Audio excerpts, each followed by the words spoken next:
Yay, okay, good.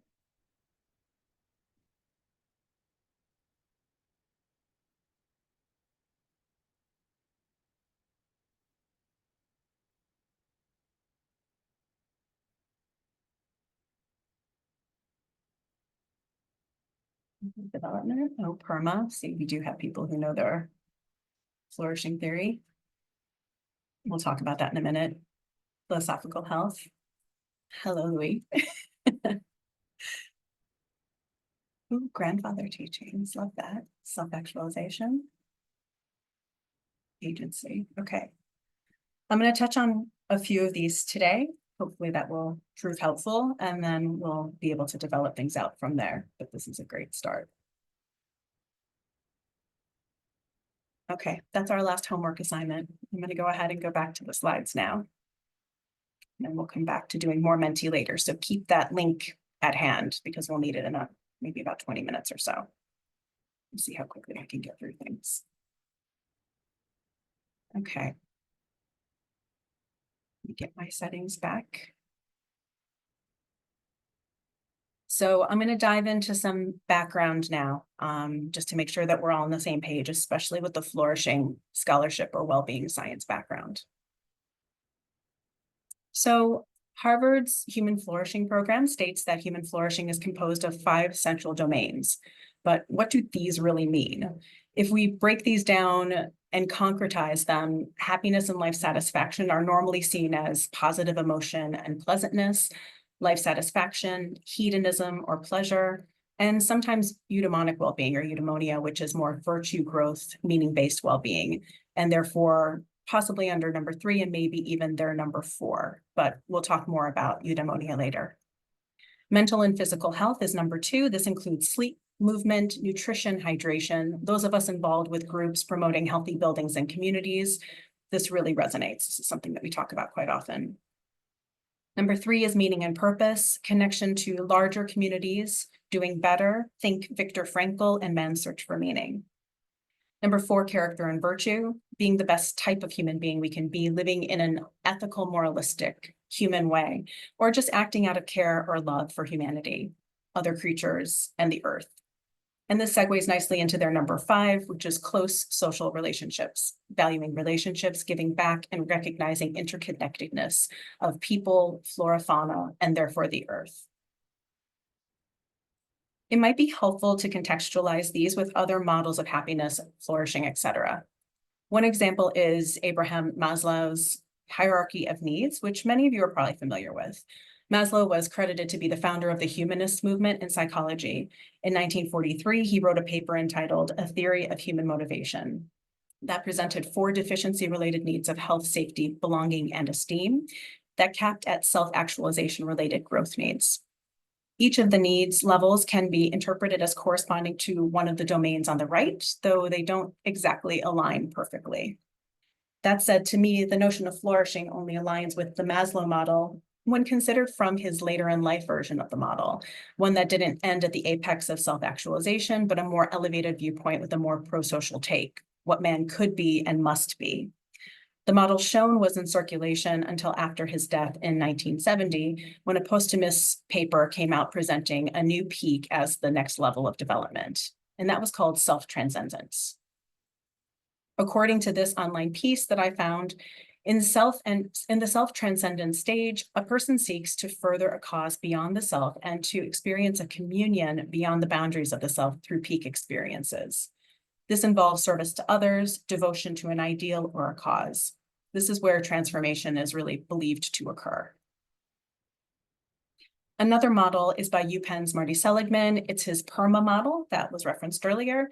It was published in 2011 in his book Flourish, where P is for positive emotion. It's really feeling good, being optimistic. E is for engagement, finding a state of flow in every activity we do to be more productive. R is for relationship, how we behave with others, our relationships, and their impact on our sense of belonging. M is for meaning, realizing our life's purpose. And A is for achievement, realizing and improving on our own performance and challenging ourselves. Sometimes this model is followed by an H for health or a V for vitality, but this one without those add-ons is kind of the pure form from Seligman, who is considered the father of positive psychology, which has since become known as kind of more well-being science rather than positive psychology. Another relevant model that is a foundational one in positive psychology is Ryan and Dici's self-determination theory. It centers around autonomy, competence, and relatedness. Autonomy is working independently in a way that aligns with a person's values. Competence is being effective and developing skills in response to challenges. And relatedness, sometimes called belonging, is feeling connected in a way that works. When these three tenets are considered, it's believed a person could achieve what Ryan and Dici call, quote, living well, or a flourishing take on eudaimonia, that is, being one's best self. And just as PERMA had its own kind of plus model with the H for health or V for vitality, recent research from 2015 by Ryan, one of the creators of SDT, and Frank Martella of the University of Helsinki highlighted the benefits of beneficence, the sense of being able to give, engage, or care for others when added to SDT.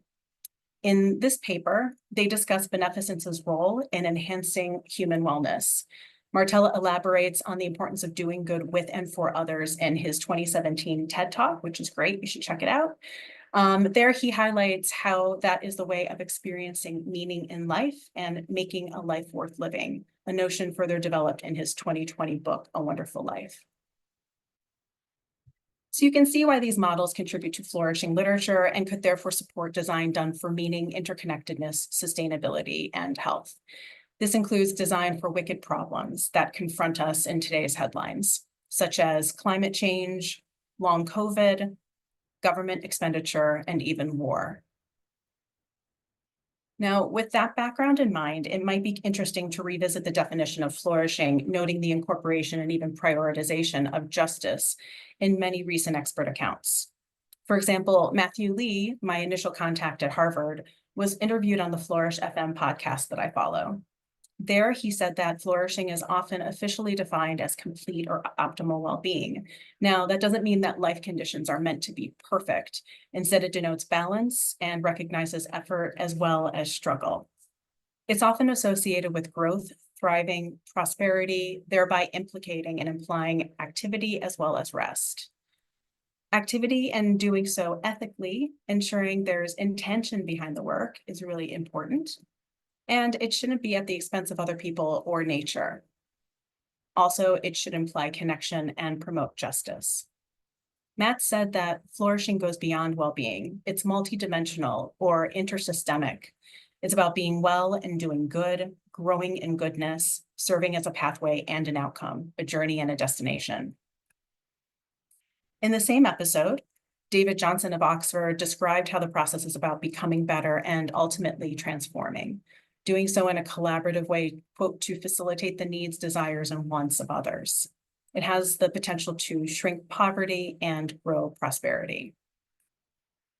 So flourishing, therefore, becomes a means of activating justice and equity, diminishing questions that ask who gets to flourish, like in this Vox piece, or experience Mihai Csikszentmihalyi's flow versus languish, using Corey Key's decades-old term, which was recently popularized by Adam Grant during the pandemic.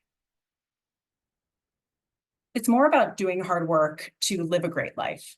Philosophy, in addition to the psychology-based models I shared earlier, provides some great perspectives for this work. Stoicism in particular consists of many flourishing supporting principles like those shown here that enable us to be not only happier and more virtuous, but also wiser and as a result, better people, parents, and professionals, as Ryan Holiday states in The Daily Stoic. The catch, you have to be willing to do the hard work to live a great life. As Brene Brown, Ryan Holiday, and others have opined, it's about being the man or the woman in the arena, daring greatly to fight and get things done, building off of the Teddy Roosevelt quote. Working towards a good life and their best self. So, speaking of the good life or being one's best self, I'll transition now into a quick synopsis of how FxD came to be based on my well-being science journey to date. namely through my approach to eudaimonic design, that this is not meant to be self-promotion. It's simply to share my story, how I was introduced to flourishing scholarship, what resulted, and how that led to the FxD community creation. Uh-oh. Did you say you can't see the slides? Hold on one second. Can you all see the slides? Okay, I just saw one comment saying no. All right. Thank you for confirming. Okay, so a few years ago, I came across Aristotle's concept of eudaimonia or eudaimonia, no matter how you want to spell it or pronounce it.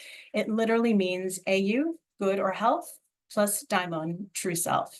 And it's most commonly compared to words such as happiness or fulfillment, but really it's more than that.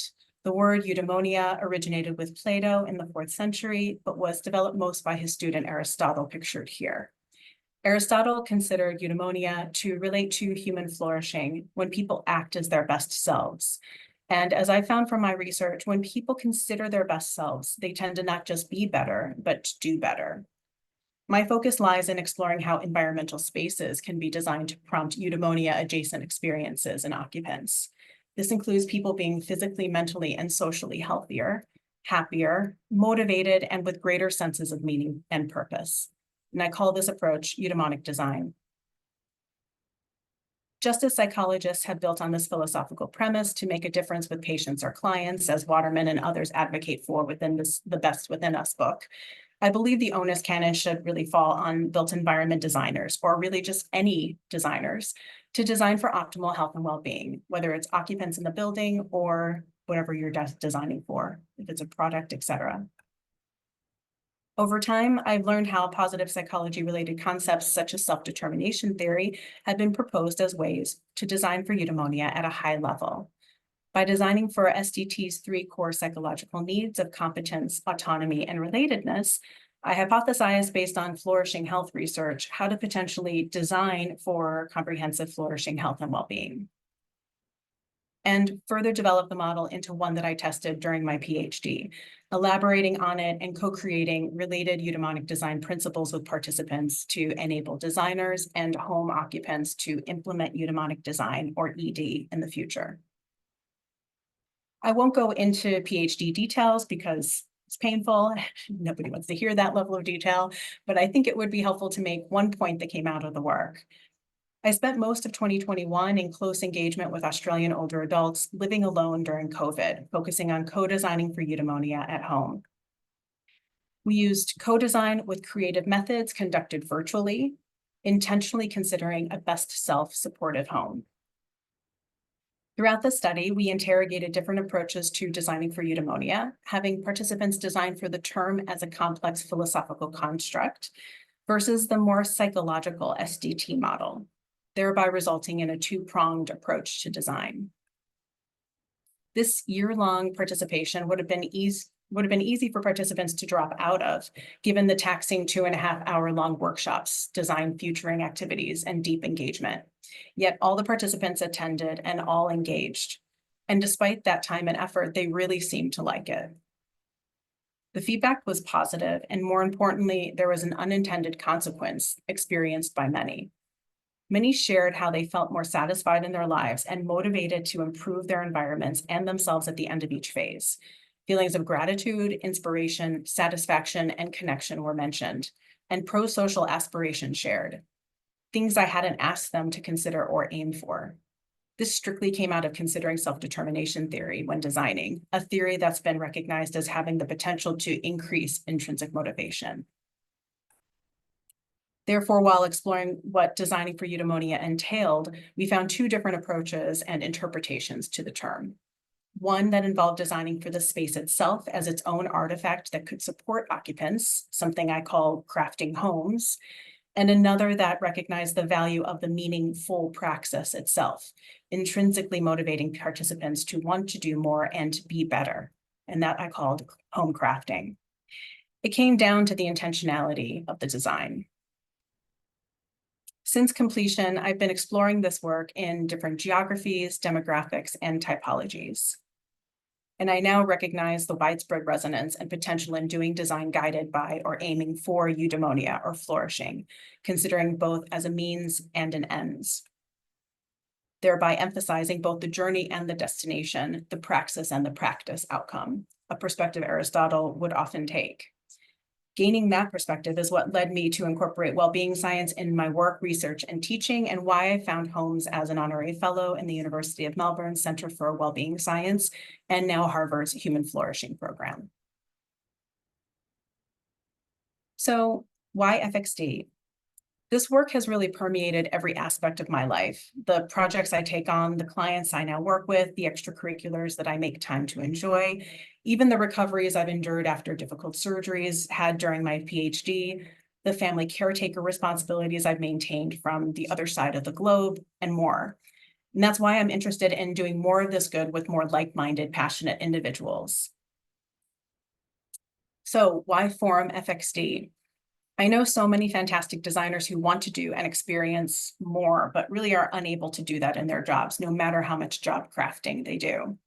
Many of them are on this call or in our community today, so really excited about that. I thought it would be helpful to create a community of practitioners and researchers to bridge the divide of these groups and connect disciplines to get some transformative work done, giving us greater purpose while helping society. In Your Brain on Art, we learn that humans are, quote, ultra-social creatures who biologically evolved to belong to something greater than ourselves. In the book, we're also introduced to Maria Rosario Jackson's proposed term of cultural kitchens, places capable of restoring, emphasizing, replenishing, and reinvigorating our full creative selves and community, to help us reckon with situations and imagine futures with authentic participation. This is the potential of this group, FxD, as a virtual cultural kitchen. It's also about shared intention behind what we hope to do and the sense of community that could foster that development. Ryan Holiday, the philosopher that I referred to earlier as the Daily Stoic, was recently on Dan Harris's 10% Happier podcast. There he stated that, quote, philosophy is a set of spiritual exercises. It's something that you're engaged in. It's the exploring, the applying, and the reflection we do afterwards that helps us grow. To me, I mean, that really sounds a lot like design. And this isn't just an instance of the frequency illusion, where you see things that you've been thinking about.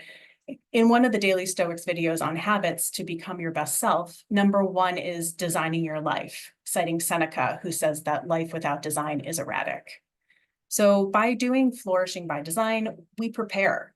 We help others prepare mitigation strategies for the bad, but optimistically think about better design conditions too for context.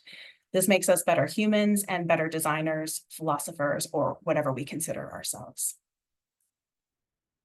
All right, that is enough of me talking. Let's have some of you meet via breakout rooms and share your thoughts on why you're here today and what you hope to accomplish together.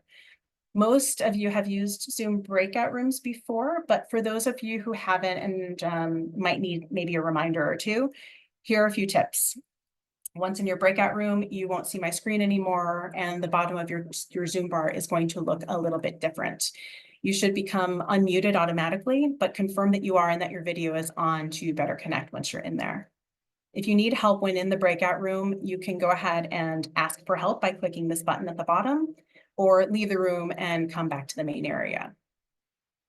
We're going to be using Menti again, using the same links and codes as before. Feel free to log answers now or once you're in your groups. I just like to have feedback in Menti by the time you return so that we can reflect on things before wrapping up and still stay within the hour to maintain respect on everybody's schedule. So let me just do a couple of little clicks to make sure that I have Menti queued up properly for this activity. All right, so the activity is the activity is considering two questions: why you want to be a member of FxD and or what you hope we accomplish as a collective. Breakout rooms will consist of about maybe 5 to 6 people each. We're only going to have, let's see, we're better on time than I expected, which is great. I was originally thinking 5 minutes, but let's go ahead and do maybe 7, and then we'll do a 30-second countdown to come back. After that, you'll automatically be brought to the main Zoom room. So don't be shy. Conversations can be continued via LinkedIn, Miro, etc. going forward. Today is really just the start of beautiful friendships. The instructions are going into the chat. I just need a moment to be able to do that. See, it helped for me to actually get this stuff ready beforehand. Okay. Hopefully that went through successfully and you all can see that. Let me see if I can see your lovely faces to nod or, okay, good, yay. All right. If you have any questions or concerns, let me know. If not, I'm going to send you out to groups in just a moment. I just need to go ahead and get that set up. So give me 1 second. We have 25 people. Oh, lovely. Let's do 5 groups of 5.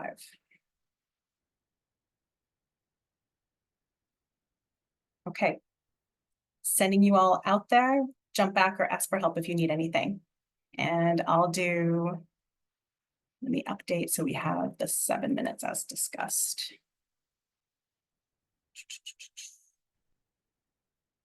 Okay.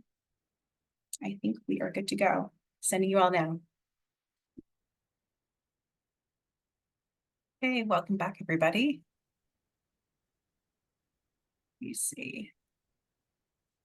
So how was that? Meh. Okay, we have a couple of thumbs up. That's good. All right, we only have 5 responses, so maybe I'll give everybody just a few minutes to pop some comments into Menti. In the meantime, I'll take a look at what people are writing.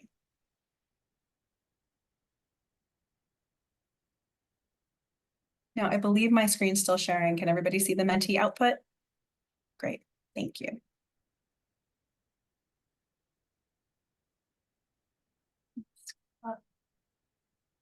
Finding eudaimonic friends, that's fun. Yeah, I think vocabulary taxonomy is really important, whoever wrote that. You know, that's something that University of Melbourne has really been focusing on with wellbeing science. Sharing about environments, good. Holistic practice, excellent. Yeah, one thing I didn't talk much about is this building a bridge. I think, you know, I mentioned that that's really important, but the multidisciplinarity is really something that we want to build in this community too, and really uplift, because we know that a lot of these industries are still very siloed. So excited to bring people together doing a lot of that. Implementing theory into practice, lots of learning. I like that.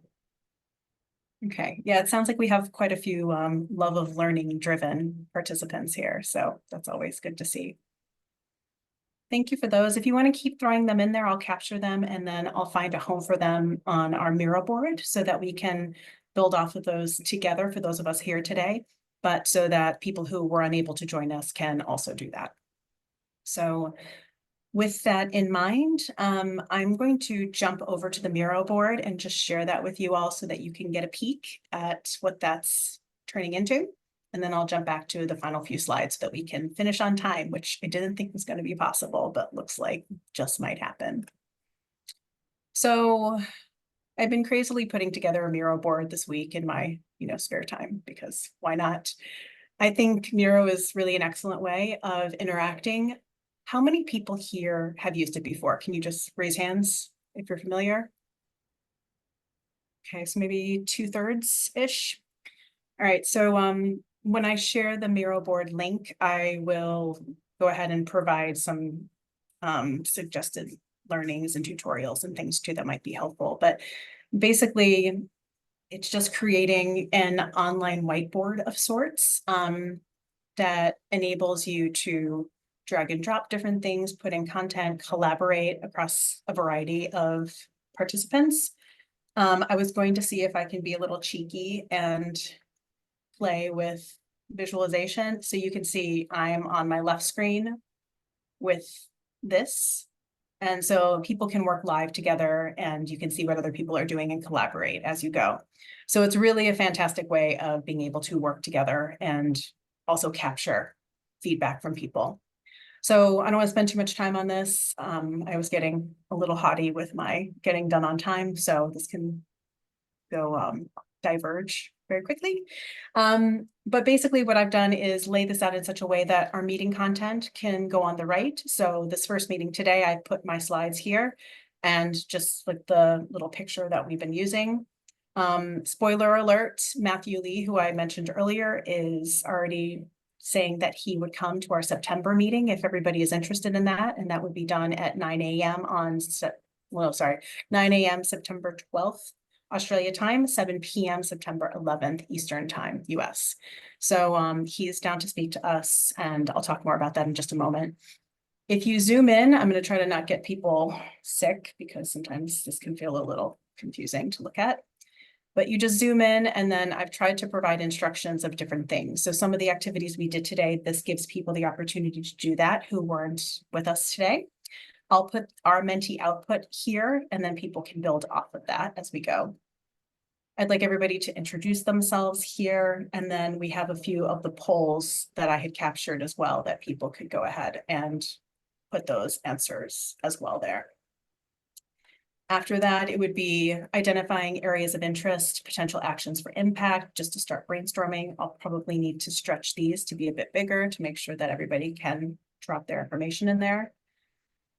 Get some initial thoughts on design, flourishing, and flourishing by design, whatever that might look like. And then start working towards the mission, vision, values that we want to uphold. So that's something that I think over time we'll start getting into crafting more. I've also provided some areas to capture books that might be of interest, podcasts, white papers, conferences. So I put a bunch of stuff there just to get it going. And then for further consideration, I have an area for examples or exemplars, possible collaboration opportunities, and then ideas for future sessions, as well as a couple of polls capturing if people want to present. And then some administrative support. If people want to do Q&A to me or to others, they can put that here. And then also I could use some help. So if anybody wants to volunteer for administrative support, I have a couple of pieces here where you can say, oh, I'm really great at Zoom, LinkedIn, Miro, and I'm happy to support. So just put your name there. So that's that. Hopefully that makes sense, and you can play around with that as we go. I'll try to lock things down so people don't accidentally move things around, which inevitably happens with those boards sometimes, but such is life. We will just learn together. All right, so for our final few slides, let's go ahead and get that going. Just have to move a few things around on my screen. Okay, so hopefully that is still showing properly. So I promised you all that you can continue the conversation after this, especially that very short breakout room convo today.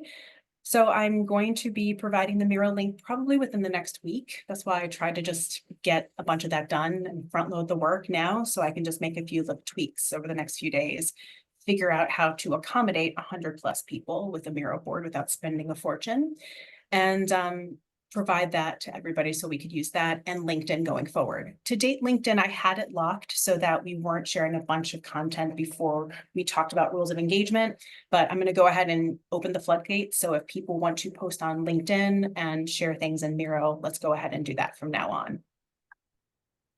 Possible activities, I talked about a minute ago. I think maybe book clubs, white paper clubs, podcast clubs could be kind of fun on the side for people who have time and interest. We could also share conferences of interest, grant pursuits, book proposals, and even do Padlet inspirational sorts of things. I'm not going to be making any changes to the Human Flourishing Program site here. This is really just a catch-all. If someone's interested, then they can contact me. So don't need to look there for anything going forward. This is just to mention that if you are interested in other SIGs, maybe you could express interest in those. And Project Love is something too that's overseen by Clive Grenier, who is a partner of our group. So that could be of interest. There's a lot of the flourishing and love research that's happening right now. And that segues really nicely into Matthew Lee. He has been doing quite a bit of that discussion of flourishing versus love research. And he, again, is the reason that we're all here today, both because he was the founder of the overall flourishing program and because he was the one I first spoke to last year who really appreciated the need for design to realize flourishing. He's a lovely human with excellent, high caliber, relatable, and super pragmatic work. He will speak for 15 minutes next month. That's the plan, unless people get back to me saying they really don't want it. And then the plan is to answer questions for about 30 minutes after that. So start thinking of questions to pose to him next month. I'd like to get people's thoughts on next steps. I've identified some possible topics and tentative speakers for the rest of the year based on people's expressed interests thus far, but more on those soon. Going forward, I'm just thinking that we can balance specialist guest speaker, panel, roundtable featurettes each month while peppering in Miro workshops, more frequent, smaller focus group sessions, and maybe more as we go. So please think about what you would like to experience, and we'll see how best to accommodate that going forward. I'll find a place to share thoughts on this in Miro so people can express preferences there on meeting frequency and structure, as well as brainstorm next steps further. Okay, so we're done. There was a lot to get through, but I feel better having the brainchild out of my head and into reality, so that we can kind of co-nurture it together from here. I'm really looking forward to working on this and working things out together. I'm going to stay on in case if anybody has any questions, but thank you so much for your time and attention today. Sorry for all of the talking at you at the beginning. I don't want that going forward, but hopefully at least gets things going and we're all on the same page. But I appreciate it. So great seeing you all. I'm going to take a screenshot too, just so we can like capture the beauty. And if anybody has any questions, I can unmute you. I'm kind of playing with this muting versus not muting setup, but if anybody has questions, maybe raise your hand and then I can unmute you and we can chat if people have extra time.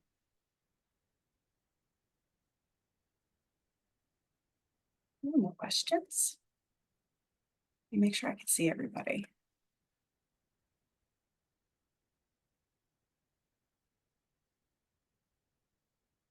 No. Okay. Well, thank you all for your attention. I'm not missing anybody with a question, am I? You'll tell me. Okay, great.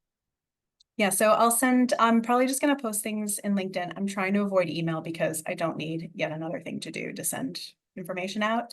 So let's just stay on the LinkedIn group that I created. I will open it so people can post, even if you want to share things that are interesting. Some of the articles that I cited today, I'm going to go ahead and put there for further reading. And then, like I said, I have all those book references too and things like that in Miro, so you can go into those rabbit holes if you choose later on. Okay. Well, thanks everybody for your time. I appreciate it. Hope you have lovely days or nights, and yeah, we'll catch up soon. Okay. See you. Bye-bye.